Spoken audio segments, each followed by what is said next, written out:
ഒരു startup pitch deck prepare ചെയ്യുന്ന സമയത്ത് ശ്രദ്ധിക്കേണ്ട കാര്യങ്ങൾ എന്തൊക്കെയാണെന്ന് നോക്കാം. ഫസ്റ്റ് ടൈറ്റിൽ സ്ലൈഡിലാണ് കമ്പനിയുടെ പേര്, ലോഗോ ഉൾപ്പെടുത്തുന്നത്. അതിനുശേഷം പ്രോബ്ലം സ്റ്റേറ്റ്മെന്റ് എന്ന് പറയുന്നത് നമ്മുടെ സമൂഹത്തിൽ ഫേസ് ചെയ്യുന്ന പ്രശ്നങ്ങൾ എന്തൊക്കെയാണ്, അതാണ് നമ്മൾ പ്രോബ്ലം സ്റ്റേറ്റ്മെന്റിൽ ഉൾക്കൊള്ളിക്കുന്നത്. അതിനുശേഷം സൊല്യൂഷൻ, പ്രോബ്ലം സ്റ്റേറ്റ്മെന്റിൽ പറഞ്ഞ ആ പ്രോബ്ലത്തിന് നിങ്ങളുടെ പ്രൊഡക്റ്റ് അല്ലെങ്കിൽ സർവീസ് എങ്ങനെയാണ് ഒരു സൊല്യൂഷനായി മാറുന്നത് എന്നുള്ളതാണ് അതിൽ ഡിസ്കസ് ചെയ്യുന്നത്. നെക്സ്റ്റ് മാർക്കറ്റ് ഓപ്പർച്യൂണിറ്റി, നമ്മുടെ പ്രൊഡക്റ്റിന് എത്രത്തോളം മാർക്കറ്റ് ഓപ്പർച്യൂണിറ്റി ഉണ്ടെന്നുള്ളതാണ് നമ്മൾ ഈ സ്ലൈഡിൽ ഡിസ്ക്രൈബ് ചെയ്യുക. Then traction and mile stone, അതായത് നമ്മുടെ പ്രൊഡക്റ്റ് എത്രത്തോളം റവന്യൂ ജനറേറ്റ് ചെയ്യാൻ തുടങ്ങിയിരിക്കുന്നു, എത്രത്തോളം കസ്റ്റമേഴ്സ് നമ്മൾ അക്വയർ ചെയ്യാൻ തുടങ്ങിയിരിക്കുന്നു, എത്ര കസ്റ്റമേഴ്സ് നമ്മൾ കിട്ടിയിരിക്കുന്നു എന്നുള്ള കാര്യങ്ങളൊക്കെയാണ് ഈ സ്ലൈഡിൽ നമ്മൾ ഡിസ്കസ് ചെയ്യുന്നത്.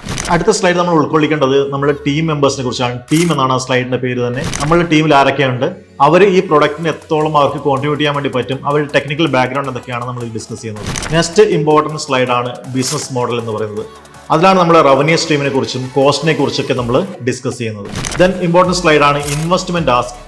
ഈ സ്ലൈഡിലാണ് നമ്മൾ എത്രയാണ് നമുക്ക് ഇൻവെസ്റ്റ്മെന്റ് വേണ്ടതെന്നുള്ളത് നമ്മുടെ പിച്ച് ഡെക്ക് കാണുന്നത്, അല്ലെങ്കിൽ നമ്മൾ ആരുടെ മുമ്പിലാണ് പിച്ച് പ്രസന്റ് ചെയ്യുന്നത് അവരോട് നമ്മൾ ചോദിക്കേണ്ടത്.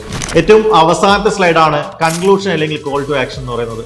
ഈ സ്ലൈഡിലാണ് നമ്മൾ ഇത്ര നേരം ഡിസ്കസ് ചെയ്ത എല്ലാ പോയിന്റുകളും സമ്മറൈസ് ചെയ്യുന്നതും അടുത്ത ഒരു മീറ്റിംഗിന് വേണ്ടിയിട്ട്, അല്ലെങ്കിൽ നമ്മൾ ഇൻവെസ്റ്റ്മെന്റ് നേടിയെടുക്കാനുള്ള അടുത്ത മീറ്റിംഗിന് വേണ്ടിയിട്ട് ഇൻവെസ്റ്റേഴ്സിനെ നമ്മൾ ക്ഷണിക്കുന്നതാണ് ഏറ്റവും അവസാനത്തെ slide. Follow for more information.